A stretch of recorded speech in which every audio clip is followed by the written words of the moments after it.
ಪ್ರತಿ ವರ್ಷ ರಾಜ್ಯದ ಕಡಲ ತೀರದಲ್ಲಿ ಕಡಲ್ಕೊರೆತ ಸಂಭವಿಸಿ ಭೂ ಪ್ರದೇಶವನ್ನ ಸಮುದ್ರ ಆಪೋಷಣ ತೆಗೆದುಕೊಳ್ಳುವುದು ಸಾಮಾನ್ಯ ಆಗಿಬಿಟ್ಟಿದೆ. ಸದ್ಯ ವಿಜ್ಞಾನಿಗಳ ಆತಂಕದ ವರದಿಯೊಂದು ಹೊರಬಿದ್ದಿದ್ದು 2040ರ ವೇಳೆಗೆ ಮಂಗಳೂರು, ಉಡುಪಿ ನಗರದ 5% ಭೂಭಾಗ ಸಮುದ್ರ ಸೇರಲಿದೆಯಂತೆ. ಏನದು ವರದಿ? ಈ ಸ್ಟೋರಿ ನೋಡಿ.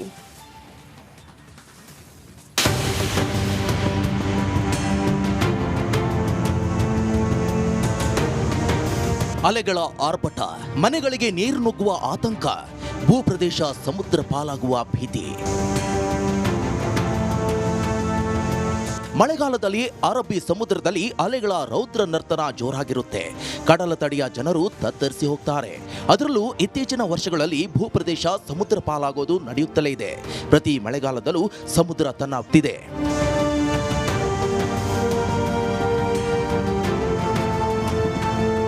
ಸಮುದ್ರದ ಈ ಅಬ್ಬರ 2040ರ ಹೊತ್ತಿಗೆ ಕರಾವಳಿ ಜಿಲ್ಲೆಯ 5% ಭೂಭಾಗವನ್ನೇ ನುಂಗಿ ಹಾಕಬಹುದೆಂಬ ಅಧ್ಯಯನದ ವರದಿ ಈಗ ಬಯಲಾಗಿದೆ.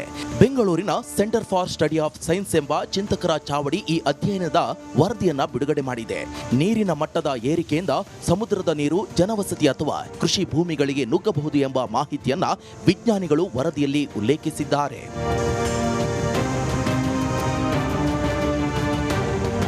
ಸಮುದ್ರದ ನೀರಿನ ಮಟ್ಟ ಏರಿಕೆ ಮತ್ತು ಹಿಂದಿನ ಅಂಕಿಅಂಶಗಳು ಮತ್ತು ಸದ್ಯದಲ್ಲಿನ ಬದಲಾವಣೆಯನ್ನ ಊಹಿಸಿ ವಿಜ್ಞಾನಿಗಳು ಈ ಅಧ್ಯಯನವನ್ನ ತಯಾರಿಸಿದ್ದಾರೆ.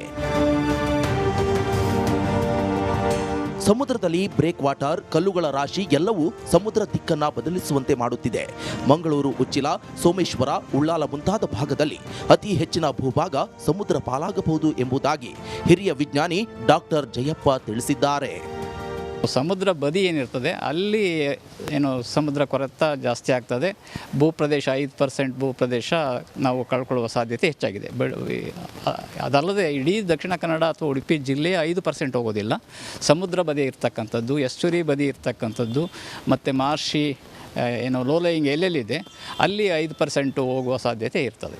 ಪ್ರಕೃತಿ ವಿಕೋಪಗಳು ನಡೀತಾ ಇದ್ದು ಪರಿಸರ ರಕ್ಷಣೆ ಮಾಡದಿದ್ದಲ್ಲಿ ಅಪಾಯ ಕಟ್ಟಿಟ್ಟ ಬುತ್ತಿ. ಕ್ಯಾಮ್ರಾ ಪರ್ಸನ್ ದಿವಾಕರ್ ಪದ್ಮುಂಜ ಜೊತೆ ದಿನೇಶ್ ಕಾಶಿಪಟ್ನ, ರಿಪಬ್ಲಿಕ್ ಕನ್ನಡ, ಮಂಗಳೂರು. ತಂಪಾದ ವೆದರ್, ಮನಸ್ಸಿಗೆ ಮುದ ನೀಡುವ ಹೂವಿನ ಲೋಕ. ಪುಸ್ತಕದಲ್ಲಿ ಕಂಡ ಸಂವಿಧಾನ ಶಿಲ್ಪಿ ಹೂವಿನ ಲೋಕದಲ್ಲಿ ಕಂಡು ಪುಳಕ. ಸಸ್ಯ ಕಾಶಿಯಲ್ಲಿ ಅಂಬೇಡ್ಕರ್ಗೆ ಪುಷ್ಪ ನಮನ. ಈ ಕುರಿತ ಒಂದು ರಿಪೋರ್ಟ್ ಇಲ್ಲಿದೆ.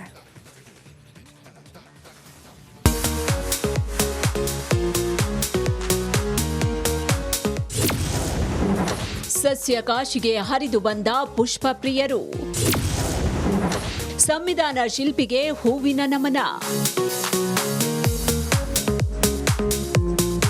ನೋಡಿದಷ್ಟು ನೋಡ್ಬೇಕು ಅನ್ನೋ ತವಕ, ಒಂದಕ್ಕಿಂತ ಒಂದು ಚಂದವೋ ಚಂದ. ಪುಷ್ಪ ಲೋಕ ನೋಡ್ತಾ ಇದ್ದಂತೆ ಸಂವಿಧಾನ ಶಿಲ್ಪಿ ಬಗ್ಗೆ ಮೂಡುವ ಗೌರವ. ಇದು ಇವತ್ತು ಸಸ್ಯ ಕಾಶಿ ಲಾಲ್ಬಾಗ್ನಲ್ಲಿ ಕಂಡು ಬಂದ ದೃಶ್ಯ. ಹೌದು, ಸ್ವಾತಂತ್ರ್ಯ ದಿನಾಚರಣೆಯ ಅಂಗವಾಗಿ ಲಾಲ್ಬಾಗ್ನಲ್ಲಿ ಫಲಪುಷ್ಪ ಪ್ರದರ್ಶನ ನಡೀತಾ ಇದೆ. ಈ ಬಾರಿ ಹೂವಿನ ಹಬ್ಬವನ್ನ ಡಾಕ್ಟರ್ BR ಅಂಬೇಡ್ಕರ್ ಅವರಿಗೆ ಅರ್ಪಿಸಲಾಗಿದೆ. ವಿವಿಧ ಹೂಗಳ ಮಧ್ಯೆ ಅರಳಿರುವ ಸಂವಿಧಾನದ ಶಿಲ್ಪಿ ವಿಚಾರ ಜನರನ್ನ ಸೆಳೀತಾ ಇದೆ. ತುಂಬಾ ಚೆನ್ನಾಗಿದೆ. ಲಾಸ್ಟ್ ಇಯರ್ಕಿನ ಈ ವರ್ಷ ತುಂಬಾ ಚೆನ್ನಾಗಿ ಮಾಡಿದ್ದಾರೆ. ಅಂದ್ರೆ ಲಾಸ್ಟ್ ಟೈಮ್ ಪುನೀತ್ ರಾಜ್ಕುಮಾರ್ ಅವ್ರು ಮಾಡಿದ್ರು, ಈ ಸತಿ ಅಂಬೇಡ್ಕರ್ ಅವ್ರು ಮಾಡಿದ್ದಾರೆ. ನೆಕ್ಸ್ಟ್ ಇಯರ್ ಇನ್ನು ನೋಡ್ಬೇಕು, ಕುತೂಹಲ ತುಂಬಾ ಇದೆ. ಡಾಕ್ಟರ್ BR ಅಂಬೇಡ್ಕರ್ ಸಂಸತ್ ಭವನ, ಹೀಗೆ 15 ಡಿಫರೆಂಟ್ ವಿಚಾರಗಳನ್ನ ಹೂವಿನ ಲೋಕದಲ್ಲಿ ಅನಾವರಣಗೊಳಿಸಲಾಯಿತು. ಇದಕ್ಕಾಗಿ ದೇಶ ವಿದೇಶದಿಂದ 85ಕ್ಕೂ ಅಧಿಕ ಬಗೆಯ ಹೂಗಳನ್ನ ತರಿಸಲಾಗಿತ್ತು. 6 ಲಕ್ಷ ಹೂಗಳನ್ನ ಬಳಸಿ ಸಂಸತ್ ಭವನ ರಚಿಸಲಾಗಿದೆ.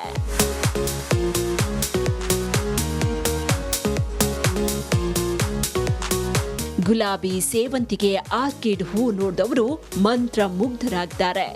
ಮಕ್ಕಳಿಗಂತೂ ಈ ಸಲದ ಫ್ಲವರ್ ಶೋ ಮನಸ್ಸಿಗೆ ಹಿಡಿಸಿದೆ. ಚೆನ್ನಾಗಿದೆ. ಆ್ಯಂಡ್ ಅವ್ರದ್ದು ಫ್ಲವರ್ ಶೋ ಎಲ್ಲ ಚೆನ್ನಾಗಿದೆ. ಆ್ಯಂಡ್ ಅವರು ಕನ್ನಡ ಪಾಠದಲ್ಲೆಲ್ಲ ಲೆಸನಲ್ಲೆಲ್ಲ ಬಂದಿದ್ರು. ಆ್ಯಂಡ್ ಇದು ಕಾನ್ಸ್ಟಿಟ್ಯೂಷನ್ ಮಾಡಿದ್ದಾರೆ ಮತ್ತು ಕೆನರಾ ಬ್ಯಾಂಕ್ ಮಾಡಿದ್ದಾರೆ. ಒಟ್ನಲ್ಲಿ ಈ ಬಾರಿಯ ಫ್ಲವರ್ ಶೋ 10 ಹಲವು ವಿಶೇಷತೆಗಳಿಗೆ ಸಾಕ್ಷಿಯಾಗಿದ್ದು ಜನಸಾಗರವೇ ಹರಿದು ಬರ್ತಾ ಇದೆ. ದೀಪ್ತಿ ತೋಳ್ಪಾಡಿ, ರಿಪಬ್ಲಿಕ್ ಕನ್ನಡ, ಬೆಂಗಳೂರು. ಮೂಡಾ ಸೈಟ್ ಹಗರಣ ಹಾಗೂ ವಾಲ್ಮೀಕಿ ನಿಗಮದಲ್ಲಿ ಬ್ರಹ್ಮಾಂಡ ಭ್ರಷ್ಟಾಚಾರ ಕೇಸ್ ಹಲ್ಚಲ್ ಸೃಷ್ಟಿ ಮಾಡಿಬಿಟ್ಟಿದೆ. ಸಿಎಂ ಕಟ್ಟಿ ಹಾಕಲೇಬೇಕು ಅಂತ ದೋಸ್ತಿ ನಾಯಕರು ಪಾದಯಾತ್ರೆ ಅಸ್ತ್ರ ಹೂಡಿದ್ರೆ ಇತ ಮೈತ್ರಿ ನಾಯಕರ ವಿರುದ್ಧ ಕಾಂಗ್ರೆಸ್ ಫ್ಲೆಕ್ಸ್ ಬಾಣ ಬಿಟ್ಟಿದೆ. ಇದು ದಳಪತಿಗಳ ಕಣ್ಣು ಕೆಂಪಗಾಗಿಸಿದೆ. ಈ ಕುರಿತ ಒಂದು ವರದಿ ಇಲ್ಲಿದೆ.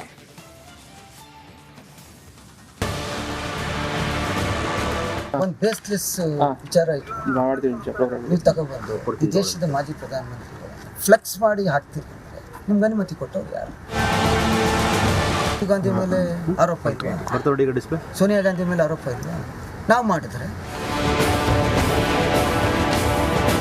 ಮೈಸೂರಿನ ಪ್ರಮುಖ ರಸ್ತೆ ವೃತ್ತಗಳಲ್ಲಿ ರಾರಾಜಿಸ್ತಾ ಇರುವ ದೇವೇಗೌಡರ ಕುರಿತು ವಿವಾದಿತ ಫ್ಲೆಕ್ಸ್, ಜೆಡಿಎಸ್ ನಾಯಕರ ದಿಢೀರ್ ಧರಣಿ, ಪೊಲೀಸರ ಜೊತೆ ವಾಗ್ವಾದ, ರಾಜ್ಯ ಸರ್ಕಾರಕ್ಕೆ ಧಿಕ್ಕಾರ ಘೋಷಣೆ, ವ್ಯಾನ್ಗೆ ಸಾರಾ ಮಹೇಶ್ ಹಾಗೂ ಬೆಂಬಲಿಗರನ್ನ ತುಂಬಿದ ಪೊಲೀಸರು.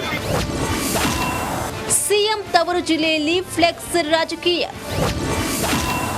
ಎಚ್ಡಿಡಿ ಕುಟುಂಬದ ವಿರುದ್ಧ ಕಾಂಗ್ರೆಸ್ ಫಲಕ, ದೋಸ್ತಿ ಒಗ್ಗಟ್ಟು ಛಿದ್ರಕ್ಕೆ ಕಾಂಗ್ರೆಸ್ ತಂತ್ರಾನ. ಸಿಎಂ ತವರು ಜಿಲ್ಲೆಯಲ್ಲಿ ಮಾಜಿ ಪ್ರಧಾನಿ ಎಚ್ಡಿ ದೇವೇಗೌಡರ ಕುರಿತು ಆ ಫ್ಲೆಕ್ಸ್ ದಳಪತಿಗಳ ಕಣ್ಣು ಕೆಂಪಾಗಿಸಿದೆ. ಮೈಸೂರಿನ ಮೆಟ್ರೋಪೋಲ್ ವೃತ್ತದಲ್ಲಿ ಅಳವಡಿಸಿದ್ದ ಫಲಕ ಜೆಡಿಎಸ್ ನಾಯಕರು ಉರಿದು ಬೀಳುವಂತೆ ಮಾಡಿದೆ. ವಿವಾದಿತ ಫ್ಲೆಕ್ಸ್ ತೆರವು ಮಾಡಲು ಮುಂದಾದ ಸಾರಾ ಮಹೇಶ್ ಹಾಗೂ ಬೆಂಬಲಿಗರನ್ನ ಪೊಲೀಸರು ವಶಕ್ಕೆ ಪಡೆದು ವ್ಯಾನ್ಗೆ ತುಂಬಿದ್ರು.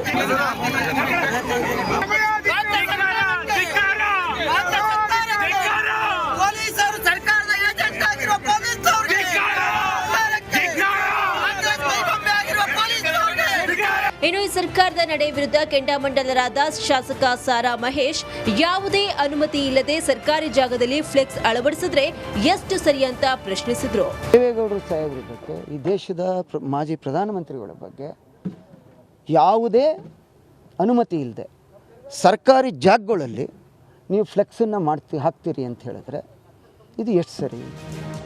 ಕಾಂಗ್ರೆಸ್ ನಾಯಕರಾದ ಸೋನಿಯಾ ಗಾಂಧಿ, ರಾಹುಲ್ ಗಾಂಧಿ ವಿರುದ್ಧ ಆರೋಪಗಳಿಲ್ವಾ?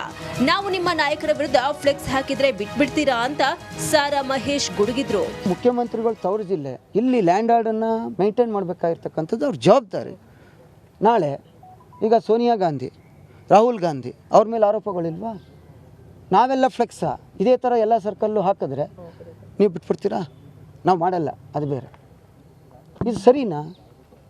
ಇದನ್ನು ನಾವು ಮೆಟ್ರೋಪೋಲಲ್ಲಿ ನೆನ್ನೆ ನಿಮ್ಗೆ ಹೇಳಿದ್ರು ಕೂಡ ನೀವು ಮಾಡಲಿಲ್ಲ. ಈಗ ತೆಗ್ಸಿ, ಇಲ್ಲ ಅವ್ರ ಮೇಲೆ ಕ್ರಮ ತಗೊಳ್ಳಿ. ಮುಡಾ ಸೈಟ್ ವಾಲ್ಮೀಕಿ ಅಭಿವೃದ್ಧಿ ಹಗರಣ ವಿರುದ್ಧ ಆರೋಪ ಪ್ರತ್ಯಾರೋಪಗಳು ಜೋರಾಗಿವೆ. ಮೈಸೂರಿನಲ್ಲಿ ಎಚ್ಡಿಡಿ ಕುಟುಂಬದ ವಿರುದ್ಧ ಅಳವಡಿಸಿರುವ ವಿವಾದಿತ ಫ್ಲೆಕ್ಸ್ ದಳಪತಿಗಳನ್ನ ಕೆರಳಿಕೆಂಡವಾಗಿಸಿದೆ. ಸರ್ಕಾರದ ವಿರುದ್ಧ ದಳಪತಿಗಳ ಕಾಳಗಕ್ಕೆ ಮುನ್ನುಡಿ ಬರ್ತಿದೆ. ಈ ಒಂದು ಮೂಡಾದಲ್ಲಿ ಮಾಜಿ ಪ್ರಧಾನಿ ದೇವೇಗೌಡರ ಕುಟುಂಬಸ್ಥರಿಗೆ ಸಾಕಷ್ಟು ಸೈಟ್ಗಳು ಹೋಗಿದೆ ಅನ್ನೋದೆಲ್ಲ ಜನವರಿಗೆ